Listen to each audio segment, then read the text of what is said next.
প্রায় জনসমুদ্রে ভাসতে ভাসতে আজকে বিরোধী দলনেতা শুভেন্দু অধিকারী তার মনোনয়নপত্র জমা দিলেন নন্দীগ্রাম এসডিও অফিসে। তার আগে তিনি বাবা ভোলেনাথ মন্দিরে পূজা দেন এবং তারপর যেটা দেখলো রাজ্যবাসী সেটা যথেষ্ট ইঙ্গিতবাহী। তার কারণ আমরা এই গত কয়েক বছর যাবৎ দেখেছি যে রাজ্যের যদি প্রকৃত ক্রাউড পুলার নেতা কেউ থেকে থাকেন সেটি হচ্ছেন শুভেন্দু অধিকারী, জননেতা যাকে বলা হয়। তার সম্পর্কে বিভিন্ন রাজনৈতিক দল বিভিন্ন ধরনের বিভিন্ন সময়ে সমালোচনা করেছে। তিনি গতদিনই বলেছিলেন যে এভিডেভিডে দেখতে পাবেন যে ঠিক কত সংখ্যক ক্রিমিনাল কেস তার এগেনস্টে এই রাজ্য সরকার দিয়েছে। কিন্তু যখন একটি পরিবর্তন আসে তখন মানুষের বাঁধ ভাঙা আবেগ সেটা কিন্তু পাশের মানুষটাও দেখতে পায়। মুখে যদি কেউ নাও বলতে চায় সেটাও দেখতে সেটা চোখে দেখা যায়, ভিজিবল হয় সেটা। আর যারা তার বিরোধী থাকে, আজকে যেমন এই শাসক দল, তার বহু নেতা মন্ত্রীরাও কিন্তু ঢোক গিলে মুখে না বললেও স্বীকার করবেন যে এ এক অভূতপূর্ব দৃশ্য এবং ইয়েস, পরিবর্তন এবার আসতে চলেছে। আমরা এক ঝলক আপনাদেরকে দেখাবো যে ঠিক সারাদিন শুভেন্দু অধিকারী মহাশয় তিনি ঠিক কিভাবে তার মনোনয়নপত্রটি জমা দিলেন। খুব সামান্য অংশে সবটা একটু দেখে নেওয়ার চেষ্টা করছেন। কিন্তু এর মধ্যে বলে রাখি, এর মধ্যেই কিন্তু একটা বিশেষ ঘটনা ঘটে গেছে, সেইটাও আপনাদেরকে দেখাবো এটা দেখানোর পরে।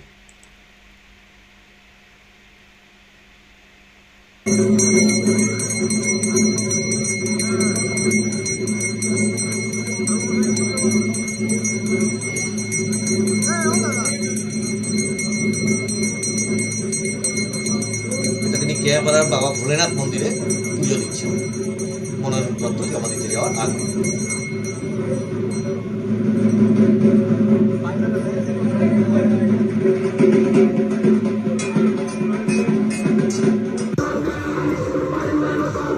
এইবার দেখুন র্যালিটা।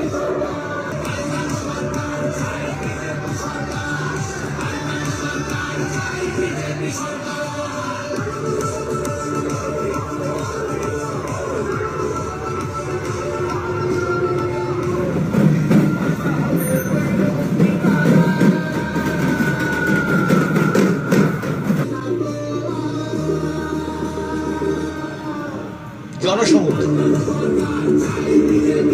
পুরো ভিডিওটা দেখাতে পারলে ভালোই হতো, আপনারা দেখে নেবেন। তিল ধারণের জায়গা ছিল না আজকে কোনো জায়গায়।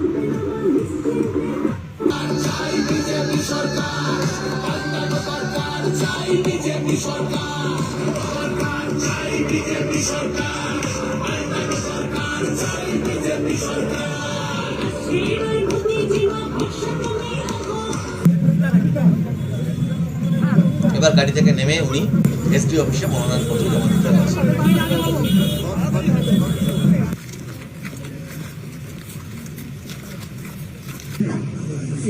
এই উনি মনোনয়নপত্র দাখিল করছেন বা জমা করছেন।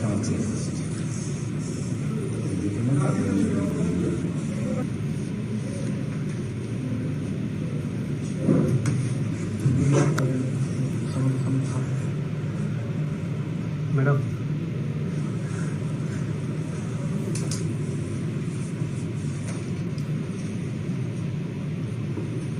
এখানে একটু থামালাম। আপনারা খেয়াল করবেন যে যে কোনো মানুষের যে কোনো জায়গাতেই এই যে নমিনেশন পত্র জমা দেয়, সেটা প্রধানমন্ত্রী হোক, সেটা বিরোধী দলের কেউ হোক, শাসক দলের কেউ হোক, বা এমনিতেও আমাদের ঘরে, ক্লাবে, স্কুলে যখন কোনো কিছু একটা হাতে করে দিই তাকে, তখন সৌজন্যবশত আর একজনও কিন্তু উঠে দাঁড়ায়, সেটা হচ্ছে সৌজন্য। কিন্তু খেয়াল করুন, উনি কিন্তু এই শুভেন্দু অধিকারী মহাশয় তিনি কিন্তু উঠে দাঁড়িয়ে সেটা জমা দিলেন, কিন্তু যিনি নিলেন সেটি জমা তিনি কিন্তু দাঁড়ালেন না প্রথম পর্যায়ে।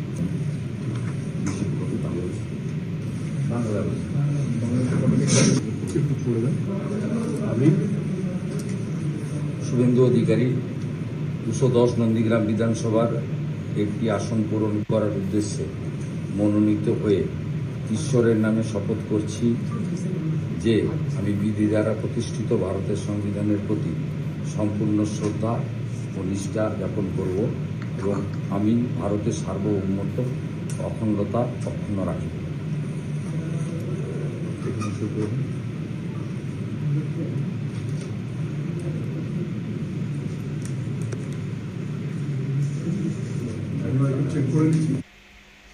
প্রসঙ্গ হচ্ছে অন্তত শপথ বাক্য পাঠ করবার সময়েও স্বয়ং রাষ্ট্রপতি সেটা উঠে দাঁড়িয়ে সেটা আরেকজনকে বলেন, কিন্তু এই জায়গাটা কিন্তু আমাদের চোখে ধরা পড়ল।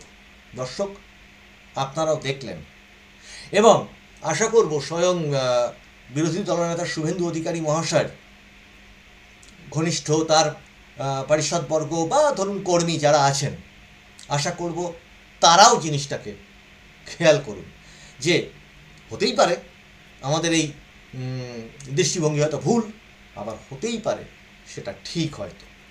যাই হোক, যেটা নিয়ে আপনাকে আরেকটা জিনিস দেখাবো বলছিলাম আপনাদেরকে, সেটা খুব ইম্পর্ট্যান্ট রাজ্য রাজনীতির ক্ষেত্রে। এইখানটা দেখুন, এটা শুভেন্দু অধিকারী বিজেপি ওয়েস্ট বেঙ্গলের পেজ থেকে দেখাচ্ছি আপনাদেরকে।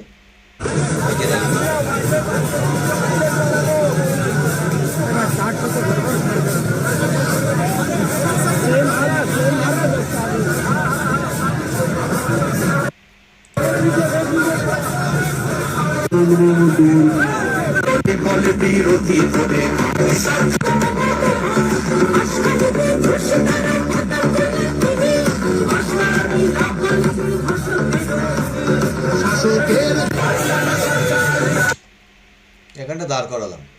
শুধু দর্শকবৃন্দ, আপনারা দেখতে পাচ্ছেন এই ভদ্রলোককে চেনেন তো নিশ্চয়ই।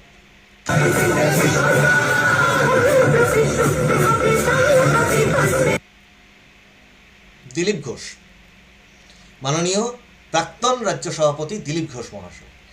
এই যে শুভেন্দু অধিকারীর মনোনয়নপত্রে কেন্দ্রীয় মন্ত্রী ধর্মেন্দ্র প্রধান যেমন আজকে উপস্থিত ছিলেন, তেমনি তার থেকেও বড় মানুষের কাছে ইম্পর্টেন্ট ছিল এই দৃশ্যটা।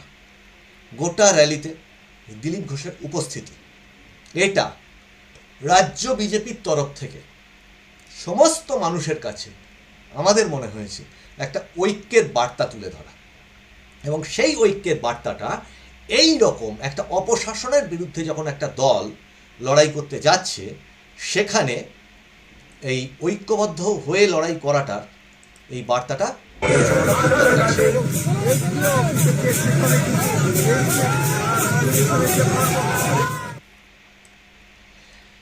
এখন বিষয় হচ্ছে যে এই যে রাজ্য বিজেপির বিভিন্ন রকম ধরুন যে আগে যে সমস্ত মানুষের যে সমস্ত তাদের কর্মসূচি বলুন, পদক্ষেপ বলুন, এই সমস্ত নিয়ে প্রচুর মানুষের প্রচুর নানান সময় নানান হতাশার কথা শোনা গেছে। আমি সেইগুলো এখানে আবার নতুন করে উল্লেখ করছি না, কিন্তু যেটা ঘটনা যে এই রকম ভয়ঙ্কর একটা অপশাসনের হাত থেকে যদি মুক্তি পেতে হয়, তাহলে এই রকম একটা ঐক্যের বার্তা জনসাধারণের কাছে কিন্তু খুব খুব দরকার ছিল আজকের দিনে দাঁড়িয়ে, এবং তাতে কর্মী সমর্থকরা যেমন উজ্জীবিত হবে, এবং সেটা যে হয়েছে সেটা এই রাস্তার এই দৃশ্যগুলোই কিন্তু প্রমাণ করে। আজকে সরকারি প্রশাসন থেকে একটু আগেই দেখলেন যে জিনিসটা আপনাদেরকে দেখালাম, যে এসডি অফিসে গিয়ে মাননীয় বিরোধী দলনেতা তিনি তার মনোনয়ন জমা দিচ্ছেন। নর্মাল সৌজন্য যেটা, সেই সৌজন্যটাও এই প্রশাসন হারিয়ে ফেলেছে। জানি না, এইটা নিয়ে তো আর কোনো কমপ্লেন করা যাবে না, কিন্তু এইটা কিন্তু অনেক কিছু বুঝিয়ে দেবে যে কোন জায়গা থেকে কলকাঠি নেড়ে কারা কিভাবে কি করে। এই অসৌজন্য কিন্তু আমাদের চোখে ধরা পড়ল, এবং এটা রাজ্য বিজেপি এবং শুভেন্দু অধিকারী স্বয়ং তাদেরকেও মাথায় রাখতে অনুরোধ করব। এখন এই বিষয়টাকে যে শুধুমাত্র এই জায়গাতে নন্দীগ্রামের এই জায়গাটাতে ঘটে থাকবে ব্যাপারটা তা নয়, কিন্তু আপনাদেরকে এক্ষুনি দেখাতে পারতাম, অন্য একটা এপিসোডে দেখাবো যে বিপুল পরিমাণে ওসি, আইসি, এসডিও, বিডিও, ডিএম, ডিইও কিচ্ছু আর বাদ নেই, যে পরিমাণ চেঞ্জ করা হয়েছে, এইটুকু মাথায় রাখতে হবে। মমতা বন্দ্যোপাধ্যায় যিনি বলেছিলেন যে কত পাল্টাবে, যাকে নিয়ে আসবে সেও তো আমারই হয়ে কাজ করবে, এই ব্যাপারটা কিন্তু খুব ইম্পর্ট্যান্ট।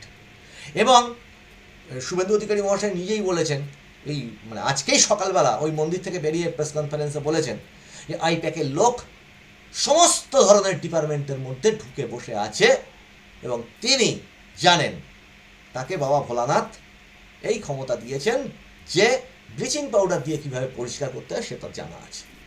কিন্তু সে তো হলো, আগামী দিনে ভোট, আমাদের সেদিকে নজর থাকবে। আপনাদের নজর থাকুক মানুষের ভাষার পর্দায়। আপনাদের এপিসোডগুলো ভালো লাগলে আপনারা লাইক, শেয়ার, কমেন্ট করুন, সুচিন্তিত মতামত পাঠান এবং আপনাদের এই মতামতগুলো ওপর ভিত্তি করেই কিন্তু আমরা আপনাদের চাহিদাগুলোর ওপর ভিত্তি করে আমরা নতুন নতুন এপিসোড নিয়ে আসি। আরও বিশ্লেষণাত্মক অন্যান্য এপিসোডগুলো আপনাদের সামনে নিয়ে আসবো আগামী দিনে। আপনারা সঙ্গে থাকুন, সাবস্ক্রাইব করুন। আপনাদের সঙ্গে আবার দেখা হচ্ছে সামনের এপিসোডে। নমস্কার।